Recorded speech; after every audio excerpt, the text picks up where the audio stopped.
जब सनकादिक के श्रीमुख से भाव भरी कथा सुनकर भक्तों के हृदय में भक्ति महारानी ज्ञान वैराग्य सहित प्रकट हो गई, विराजमान हो गई, स्थित हो गई, तब भक्ति देवी के प्रभाव से सहसा कथा पंडाल के मध्य में भगवान प्रकट हो गए। कितना सुंदर स्वरूप था भगवान का। वनमाली घनश्याम पीतवासा मनोहर कांची कलाप रुचिरो लसन मुकुट कुंडल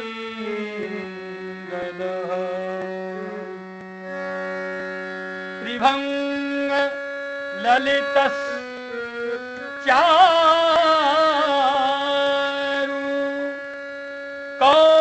कौस्तुभेन विराजित कोटिमन्मथ लावण्यो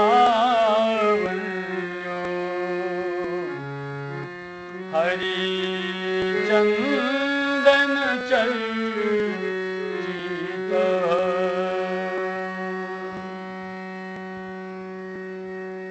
भक्तों के मध्य में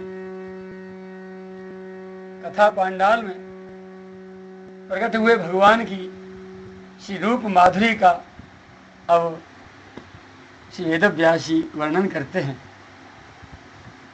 गले में बनमाला है, सजल जलधर के समान श्याम श्री अंग है, यानी जल से भरे हुए बादलों के समान प्रभु का श्रीअंग श्याम वर्ण का, कटी में बड़ी मनोहारिणी पीतांबर की छटा, उसके ऊपर करधनी सुशोभित है, करधनी में भी लड़ियां मन को खींचे ले रही हैं, सिर पर मुकुट की लटक और कानों में कुंडल की झलक तो देखते ही बनती है। त्रिभंगी भाव मुद्रा में खड़े हुए वक्षस्थल पर कौस्तुभमणि श्री हरिचंदन से चर्चित श्री अंग की शोभा तो करोड़ों करोड़ों कामदेवों की शोभा को भी लज्जित करते हुए चित्त को बरवस चुराए लेती है। परमानंद चिन्मूर्ते मधुरो मुरलीधर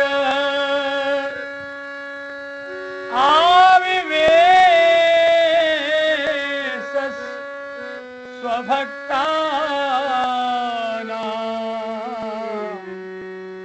हृदं हृदयान्य मामलानि च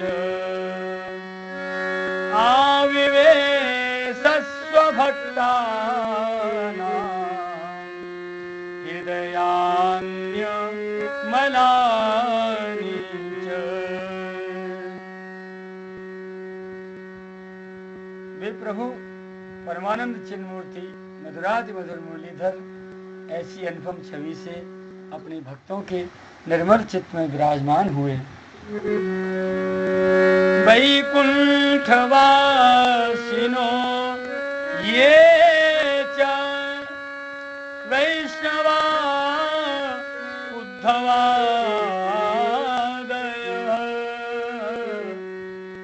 तत्कथा श्रवणार्थं ते गूढ़रूपेण संस्थिता। भगवान के नित्य लोक निवासी नित्य लीला पर कर श्री उद्धवाद भी वहां गुप्त रूप से कथा सुनने के लिए आए हुए थे। भगवान के पदार्थ ही सभा में एकदम अद्भुत वातावरण बन गया। चारों ओर जय जयकार की ध्वनि, अबीर गुलाल और पुष्पों की वर्षा, शंखध्वनि से वातावरण गूंज उठा। इसके परिणाम स्वरूप सभा में उपस्थित समस्त श्रोतागण अपने अपने देह गेह और आत्मा की सुधबुद्ध खो बैठे।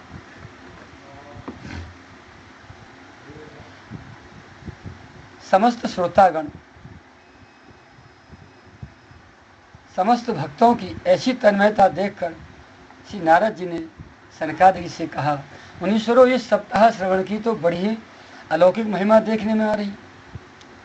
इसके श्रवण से तो कथा में बैठे हुए बड़े बड़े मूर्ख दुष्ट पशु पक्षी भी अत्यंत निष्पाप हो गए। अतः अब ये तो सिद्ध हो ही गया कि इस कराल कलिकाल में चित्त की शुद्धि करने के लिए इसके समान और कोई दूसरा साधन है ही नहीं। लेकिन मेरी एक जिज्ञासा है आपसे, के विशुद्धन्ति वदन्तु मह्यं सप्ताह यज्ञेन कथामयेन कृपालुभिर्लोकहितं विचार्य प्रकाशिता कोऽपि नवीनमार्ग।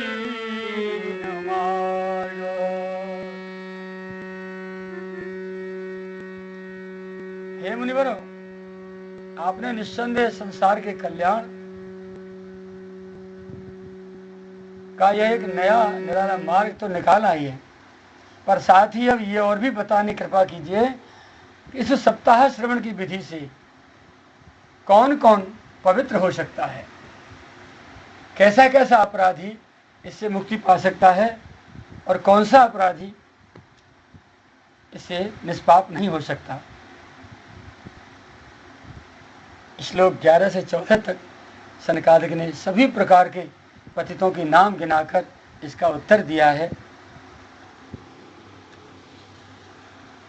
सनकादिक बोले, जो लोग सदा तरह तरह के पाप किया करते हैं, निरंतर दुराचार में ही तत्पर रहते हैं और उल्टे मार्गों से चलते हैं, तथा जो क्रोधाग्नि से जलते रहने वाले कुटिल और कामपरायण हैं, वे सभी इस कलयुग में सप्ताह यज्ञ से पवित्र हो जाते हैं। जो सत्य से च्युत हैं, माता पिता की निंदा करने वाले, तृष्णा के मारे व्याकुल, आश्रम धर्म से रहित, दंभी, दूसरों की उन्नति देखकर कुढ़ने वाले और दूसरों को दुख देने वाले हैं, वे भी कलयुग में सप्ताह यज्ञ से पवित्र हो जाते हैं। जो मदिरापान, ब्रह्म हत्या, स्वर्ण की चोरी, गुरु पत्नी गमन करने वाले और विश्वासघात करने वाले, ये 5 महापाप करने वाले, छल छद्मपरायण, क्रूर, पिशाचों के समान निर्दयी, ब्राह्मणों के धन से पुष्ट होने वाले और व्यभिचारी हैं, वे सभी कलयुग में इस सप्ताह यज्ञ से पवित्र हो जाते हैं। जो दुष्ट आग्रह पूर्वक सर्वदा मन, वाणी या शरीर से पाप करते हैं, दूसरे के धन से ही पुष्ट होते हैं तथा मलिन मन और दुष्ट हृदय वाले हैं, वे भी कलयुग में सप्ताह यज्ञ से पवित्र हो जाते हैं। नारद जी, वाह नारद जी, अब हम तुम्हें इस विषय में एक प्राचीन इतिहास सुनाते हैं। इसके सुनने से ही सब पाप नष्ट हो जाते हैं। ऐसा कहकर इतने ये सबके नाम गिनाए। अब कौन तरह किस प्रकार का पापी था, उसका एक उदाहरण श्री सनकादिकों ने अपने व्यास मंच से श्री नारद जी को निवेदन किया और उसमें इस कथा को और अपनी वाणी को प्रमाणित करने के लिए अब वो गोकर्ण धुंधकारी का प्रसंग सुनाते हैं। आप सभी ने सुन तो रखा ही है।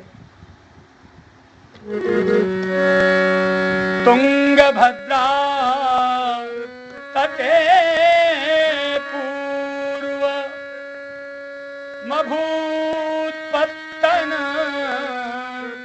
मूतमं यत्र वर्णाः स्वधर्मेण सत्यसत्कर्म तत्परा। हे नारद जी, पूर्व काल में तुंगभद्रा नदी के तट पर एक अनुपम नाम का नगर बसा हुआ था, जहाँ के सभी वर्णों के लोग सत्कर्मों में लगे रहकर अपने अपने धर्मों का आचरण करते रहते थे। आत्मदेवः पुरे तस्मिन् सर्ववेद विशारदः श्रोतस्मातेषु निष्णातो द्वितीय इव भास्कर।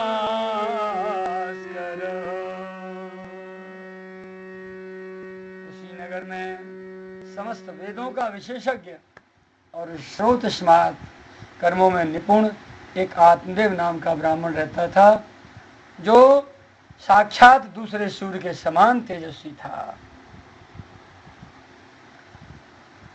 उसकी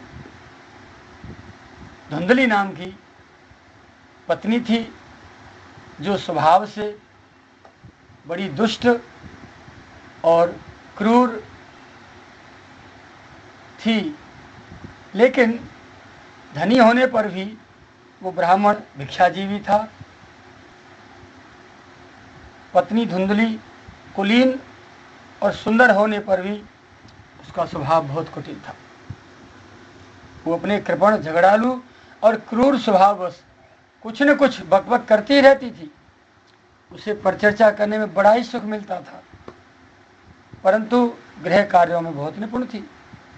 अपार वैभव और भोग सामग्री से भरे हुए घरबार में दोनों पति पत्नी अपने उपासने करते हुए विहार करते हुए निसंतान होने के कारण दुखमय जीवन यापन करते थे। उनके कोई संतान नहीं थी, इसलिए दोनों इस बात से बहुत पीड़ित थे। घर में किसी चीज की कोई कमी नहीं थी, परंतु संतान न होने के कारण बड़े व्यथित थे। जब अवस्था ढल गई तब संतान प्राप्ति के लिए उन्होंने अनेकों धर्मानुष्ठान में अपना आधा धन समाप्त कर दिया, फिर भी संतान का मुख देखने को नहीं मिला। अब लोग उनसे उल्टे सीधे ताने देने लगे, तो ताने सुन सुनकर उनसे रहा नहीं जाता और भीतर भीतर बड़ी व्यथित होते थे। सबसे कठिन जात है अवमाना। समाज में रहकर व्यक्ति को जब सामाजिक अपमान और उपेक्षाएं सहनी पड़ती है ना, तो जीते जी मृत्यु के समान और मृत्यु से भी ज्यादा यानी बुरी स्थिति हो जाती है उस व्यक्ति की। जब उसने देखा कि हमारा कोई भी सत्कर्म सफल नहीं हो रहा है, तो दुखी होकर उस संत की खोज में निकल पड़े।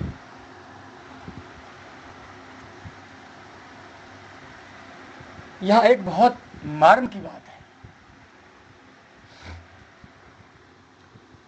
एक इनसे चाहना, एक इनको चाहना। जीव की दो प्रकार की कामनाएं होती हैं। एक तो भगवान से चाहना, यानी भगवान को छोड़कर अन्य कोई भी लौकिक भौतिक वस्तु की इच्छा रखना, इच्छा चाहना। तो व्यक्ति भजन पूजा पाठ अनेकों प्रकार के धर्मानुष्ठान सत्कर्म करके भी जब किसी विशेष वस्तु से पीड़ित होता है तो अपनी सारी उपासनिक पूंजी उसकी प्राप्ति के लिए खर्च कर डालता है, जबकि उपासनिक सत्कर्म तो केवल और केवल आत्म कल्याण के लिए ही किए जाने चाहिए और महापुरुषों ने करके दिखाया भी है। लेकिन बड़े बड़े विद्वान, बड़े बड़े चतुर, बड़े बड़े धर्मात्माओं को भी यहाँ मार्ग से भटकते हुए देखा जाता है। अपने सत्कर्मों को छोटी सी वस्तु, छोटी सी लौकिक वस्तु के लिए दांव पर लगा देते हैं और अधिकतर ये बात सुनने और देखने में आती है कि हे भगवान, हम आपकी एक दंडवती लगाएंगे या 11 ब्राह्मण भोजन कराएंगे अथवा एक गौदान करेंगे अथवा अमुक सेवा करेंगे, ये करेंगे वो करेंगे, आप हमारा ये काम कर दीजिए। तो इस सौदेबाजी, ये शर्तबाजी जो है जीव के भीतर हमेशा से घर के लिए बैठी रहती है। संसार में तो सौदेबाजी करता ही है, लेकिन संत और भगवान के से भी वो सौदेबाजी करने में नहीं चूकता, इतना पक्का है अपने स्वार्थ में। अब आत्मदेव को ही लीजिए, जिसे दूसरा सूर्य के समान ही तेजस्वी बताया जा रहा है। प्रमाण है श्रीमद्भागवत के 17वें श्लोक में, महात्म के 4थे अध्याय के 17वें श्लोक में, शौत स्मार्तेषु निष्णातो द्वितीय इव भास्कर, ऐसा लिखा है। जो साक्षात दूसरे सूर्य के समान तेजस्वी था, इतना विद्वान, समस्त वेदों में पारंगत, वेदों का विशेषज्ञ, लेकिन उसकी समझ में भी नहीं आई और वो भी अपनी उपासनिक वस्तु को आत्म कल्याण में न लगा करके और संतान प्राप्ति में खर्च कर बैठा।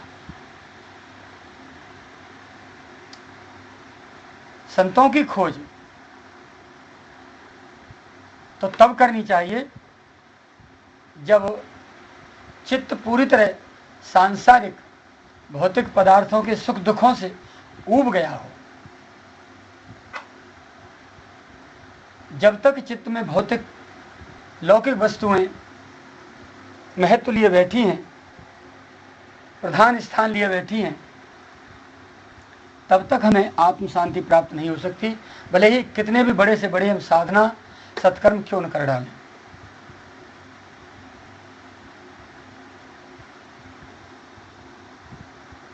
सत्कर्म की सफलता केवल भगवत प्राप्ति में है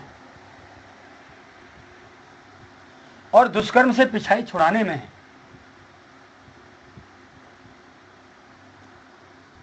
अब आत्मदेव जब सर्वत्र अपने जितने वेद पुराणों में लिखे अनुष्ठानों को कर करके जब थक गए, तब अंत में ध्यान आया कि भैया अब पार नहीं पड़ेगी, अब तो किसी संत महापुरुष की शरण लेनी ही पड़ेगी, उनके आशीर्वाद से ही हमारा कार्य संपादन हो सकता है। ऐसा मन में विचार कर वो दुखी हो करके वन की ओर गमन कर देते हैं। एकदा सद्विजो दुःखात् गृहं त्यक्त्वा वनं गतः मध्याह्ने तृषितो जातस् तडागं समुपेवान्।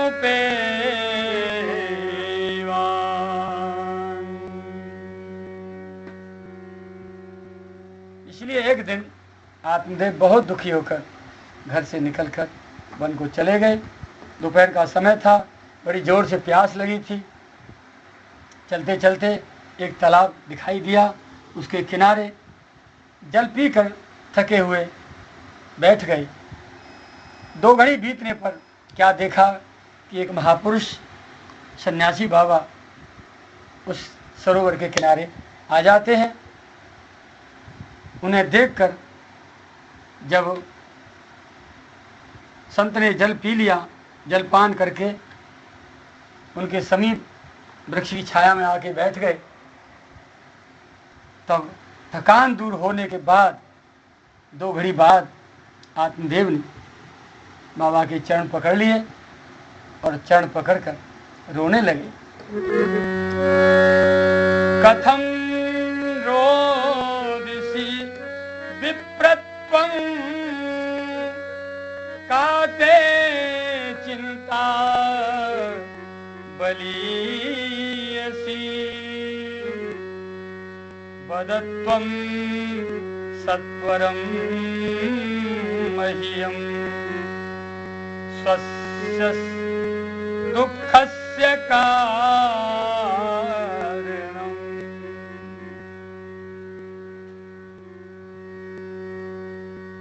संत जी ने रोते हुए उस ब्राह्मण से पूछा, भैया अपने दुख का कारण मुझे शीघ्र बताओ, तुम इतने चिंतातुर, इतने दुखी क्यों हो? संत बड़े दयालु होते हैं ना, तो पूछ बैठे। किम ब्रवीमि ऋषे दुखम पूर्व पापेन संचितम मवीयाः पूर्वजास्तोयम् कवोष्णमुपभुञ्जते।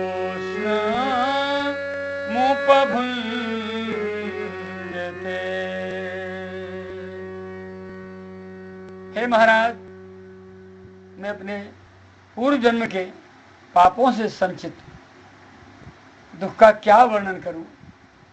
अब मेरे पितर मेरे द्वारा दी गई जलांजलि को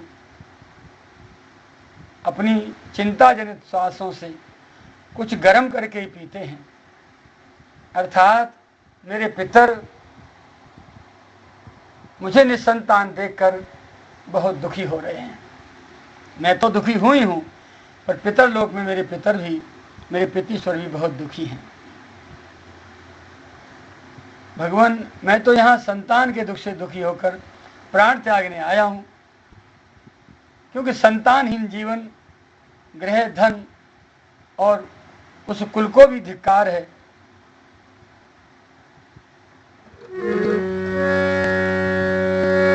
धिक्जीवितं प्रजाहीनं धिक्गृहं च प्रजां विना धिक्धनं चान पत्यस्य धिक्कुलं संततिं विना। भगवान, संतानहीन जीवन को, गृह को, कुल को, धन को और परिवार को, सबको धिक्कार है। आत्मदेव को दुखी देखकर संत का हृदय दृढ़ हो गया और बड़े प्यार से वो ब्राह्मण देवता, वो संत देव उनसे कहने लगे, मुल्चा ज्ञानम प्रजारूपम बलिष्ठा कर्मणो गति विवेकम तो समासाद्य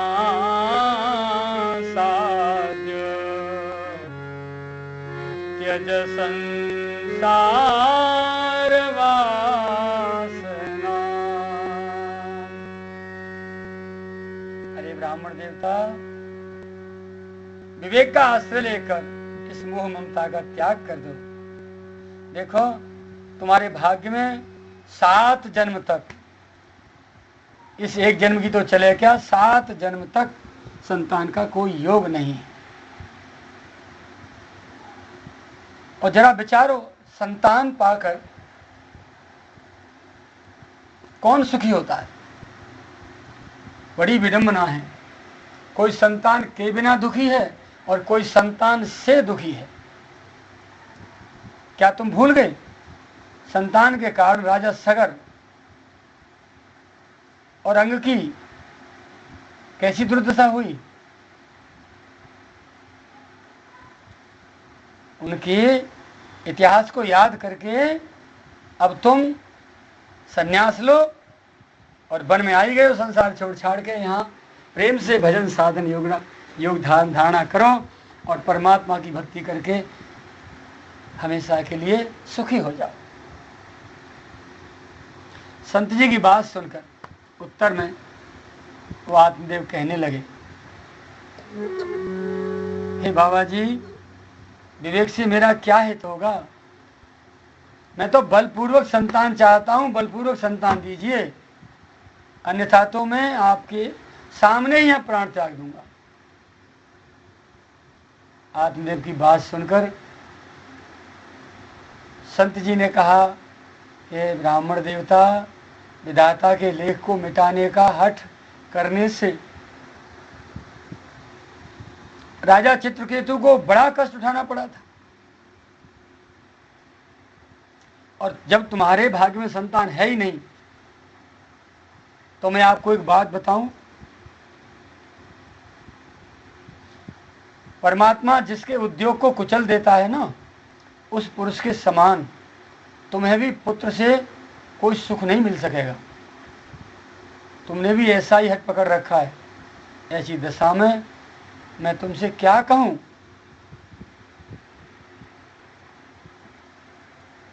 महाराज जी की बात सुनकर ब्राह्मण बोले, बाबा, भले ही कोई दुर्दशा हो, भले ही कोई दुर्गति हो, यहां संसार में दुर्दशा हो और परलोक में दुर्गति, मुझे इस बात की चिंता नहीं है, पर आज तो मैं आपसे पुत्र प्राप्ति का वरदान लेके ही हटूंगा। देखिए मूढ़ता इस जीवन की। महापुरुष सचेत भी कर रहे हैं, उदाहरण दे दे के सावधान भी कर रहे हैं, परंतु कैसी मूढ़ता या मन की। जिद पड़ गए और प्राण त्यागने को तैयार हो गए। तब महापुरुष ने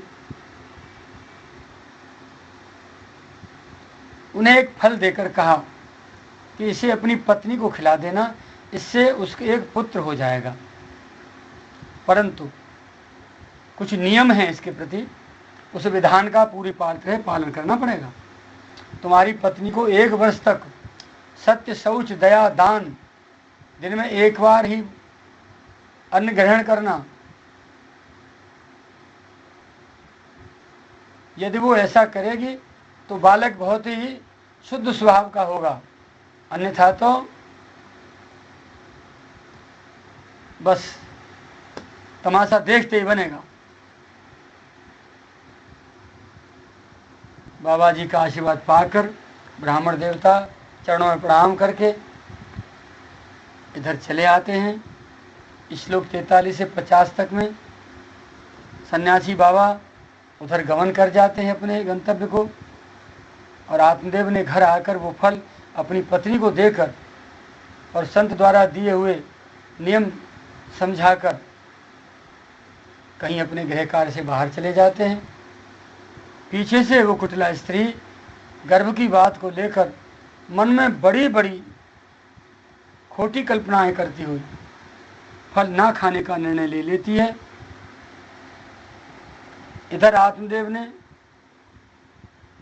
आकर उससे फल खाने की बात पूछी तो उत्तर में हाँ कहकर उन्हें संतुष्ट कर देती है। फल उसने खाया नहीं, वो फल उसने गाय को खिला दिया। अब श्लोक 51 से 55 तक में धुंधली की अपनी गर्भिणी बहन से वार्ता होती है और आत्मदेव से झूठ बोलकर वो अपने आप को गर्भिणी होने का नाटक करते हुए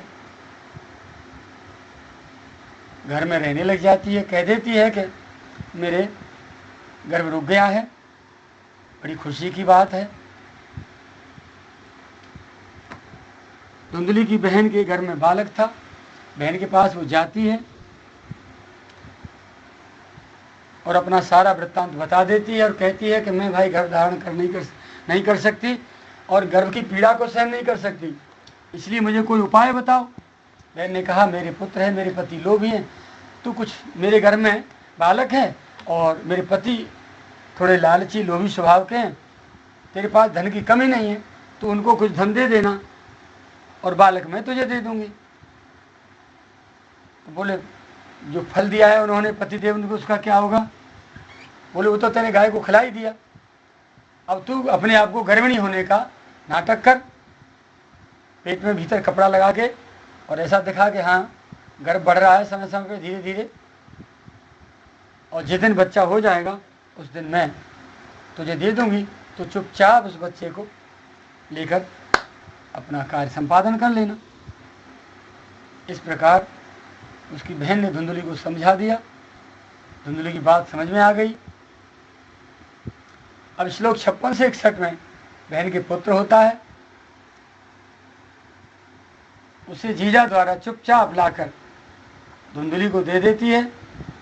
धुंधली द्वारा आत्मदेव को अपने पुत्र होने का समाचार देना, आत्मदेव द्वारा जात कर्म संपन्न करना,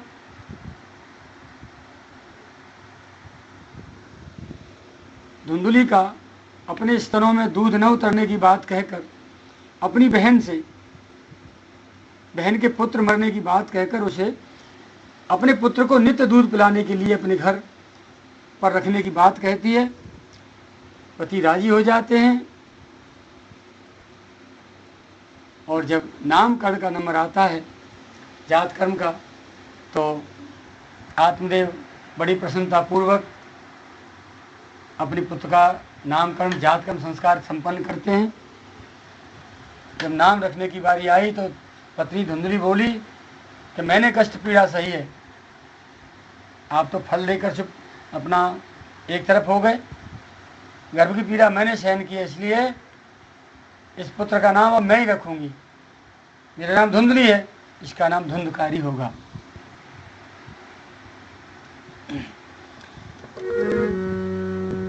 इधर 3 महीने बाद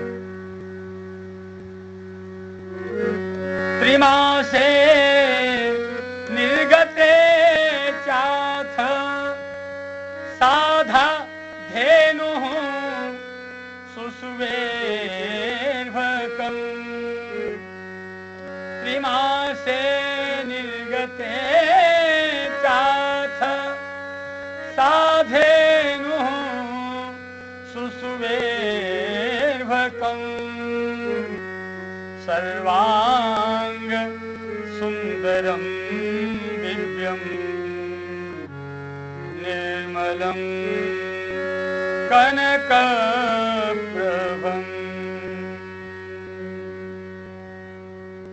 इधर 3 महीने बाद आत्मदेव की उस गऊ के गर्भ से भी श्री गोकर्ण जी का जन्म होता है।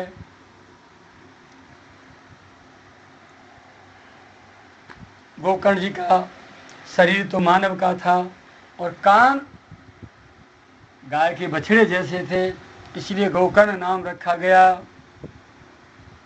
अब आत्मदेव अपने पुत्र गौपुत्र गोकर्ण का जात कर्म संस्कार करके नगरवासियों द्वारा बड़े अपने सौभाग्य की सराहना करते हैं।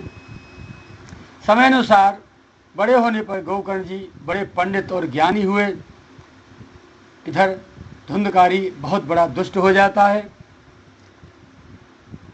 ब्राह्मणोचित शौचाचार का नाम नहीं, आहार की दूषितता, उल्टे सीधे खान पान करना, बुरी वस्तुओं का संग्रह करना, मुर्दे का स्पर्श किया हुआ अन्न जिसे पिंड कहते हैं उसको ग्रहण करना, चोरी करना, कामादिक विकारों की बहुलता, छिपकर दूसरों के घरों में आग लगा देना, खेलते हुए बच्चों को पकड़कर कुएं में डाल देना, हर समय अस्त्र शस्त्र लेकर दीनहीनों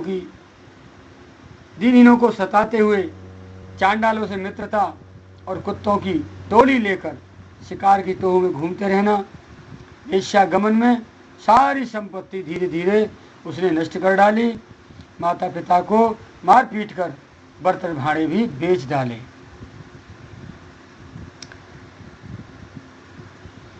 जब इतनी भयंकर यातनाएं माता पिता को धुंधकारी द्वारा दी गई और उनको दुखी देखा, तो गोकर्ण जी अपने पिता को समझाने लगे।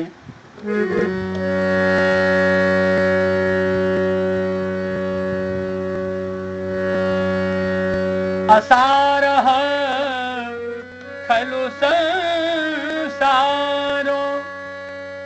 दुःखरूपी विमोहक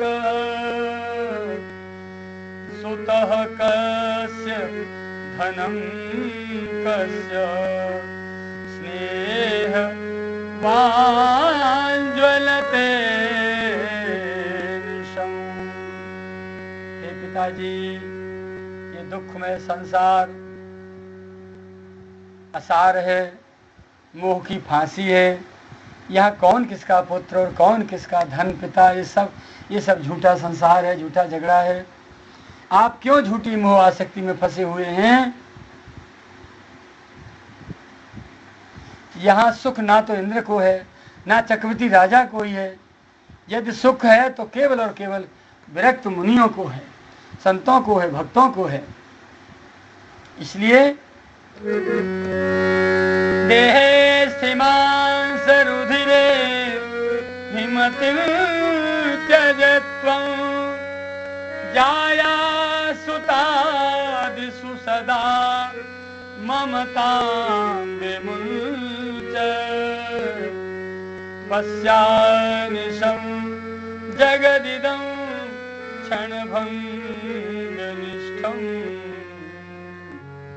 वैराग्य राग रसिको भवभक्तिनिष्ठ। हे पिताजी, ये शरीर हड्डी मांस और रक्त का पिंड है। इसको अब आप मैं मानना छोड़ दो और इसी पुत्राद को भी अपना कभी मत मानो, अर्थात इनकी ममता से पूर्ण रूपेण मुक्त हो जाओ। इस संसार को रात दिन क्षणभंगुर ही देखो। इसकी किसी भी वस्तु को स्थायी समझकर उसमें राग दोष मत करो। बस एकमात्र वैराग्य रस के रसिक होकर निष्ठापूर्वक श्री भगवान की भक्ति में ही डूब जाओ। पिताजी, व्यर्थ में क्यों परेशान होते हो? धर्मो भजस्व सततं त्यज लोक धर्मान् सेवस्व साधु पुरुषान् जहि काम तृष्णाम् अन्यस्य दोष गुणचिन्तनमासु मुक्त्वा सेवा कथा रसमहो नितरां पिबत्वम्। हे पिताश्री, श्री भगवान भजन से ही, भगवान के भजन से बड़ा कोई धर्म नहीं है। निरंतर इसी का आश्रय लिए रहो। अन्य सब प्रकार के लौकिक धर्मों से मुख मोड़ लो। सदा साधु संतों की सेवा ही करो। भोगों की लालसा को पास भी मत फटकने दो और शीघ्रात शीघ्र दूसरों के गुण दोषों का विचार करना छोड़कर एकमात्र केवल और केवल श्री भगवत सेवा और भगवान की कथाओं का रस ही पान करते रहो।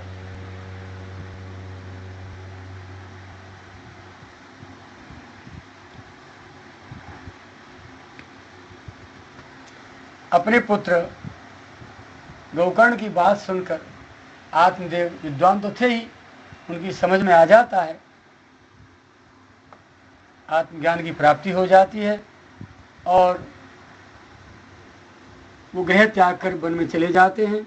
वहाँ जाकर नियम पूर्वक भगवान की सेवा पूजा और दशम स्कंद का नित्य पाठ करके भगवान श्री कृष्ण की प्राप्ति करके और हमेशा के लिए मुक्त हो जाते हैं। इधर धुंधकारी ने बहुत आतंक मचा रखे हैं।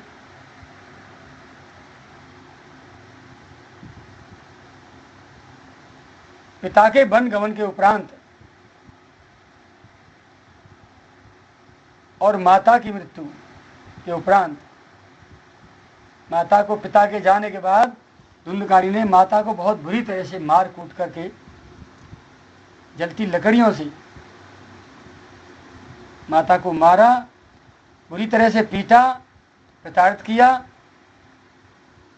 तो माता कुएं में गिरकर आत्महत्या कर गई और गोकर्ण जी अपनी तीर्थ यात्रा के लिए निकल गए। अब धुंधकारी का जीवन स्वतंत्र हो गया पूरी तरह से, कोई अंकुश करने वाला ऊपर था ही नहीं। इधर धुंधकारी 5 वेश्याओं के साथ घर में रहकर दुराचार में जीवन जीने लगा। वेश्याएं कहने लगी कि कहीं से भी लाओ, हमारे लिए धन लाओ। तो वेश्याओं के संतुष्टि के लिए धुंधकारी रात दिन चोरी करने में लगा रहता था। चोरी कर करके जब धन इकट्ठा हो गया खूब पूरा, वेश्याएं उसको ठिकाने लगाती रहीं। जब समाज का, बस्ती का पूरा धन चोरी कर लिया उसने, तब एक दिन वो राजा की मुद्राएं चुरा के ले आया। राजाओं की मुद्राओं को देखकर उन वेश्याओं ने सोचा, यदि इसका राज खुल गया, पोल खुल गई, तो हमको भी जेल होगी और बुरी बुरी यातनाएं राजा के द्वारा दी जाएंगी। अब क्या किया जाए? तो उन्होंने रात में सोते हुए धुंधकारी को रस्सी से बांध लिया चारपाई से और बुरी तरह से उसकी हत्या कर डाली। हत्या करके घर के आंगन के मध्य में ही गड्ढा खोद के उसे वहां गाड़ दिया।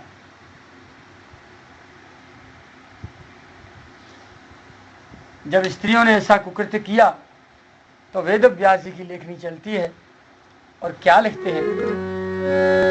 स्त्रीणां नैव तु विश्वासं दुष्टानां कारयेद्बुध विश्वासे यः स्थितो मूढः स दुःखैः परिभूयते।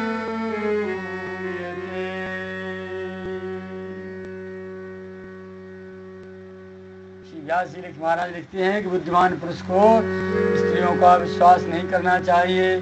जो इनका विश्वास करता है उसे दुखी होना पड़ता है, क्योंकि सुधामयं बचो यासां कामिनां रसवर्धनम् हृदयं क्षुरधाराभम्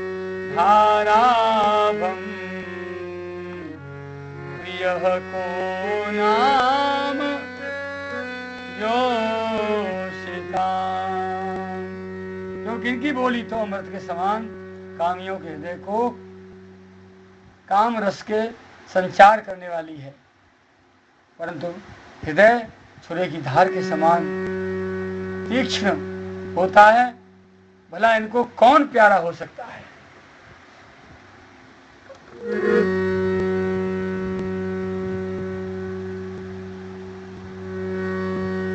जब धुंधकारी की हत्या हो जाती है और वेश्याएं उस घर को छोड़ के चली जाती हैं, तो कुछ समय के बाद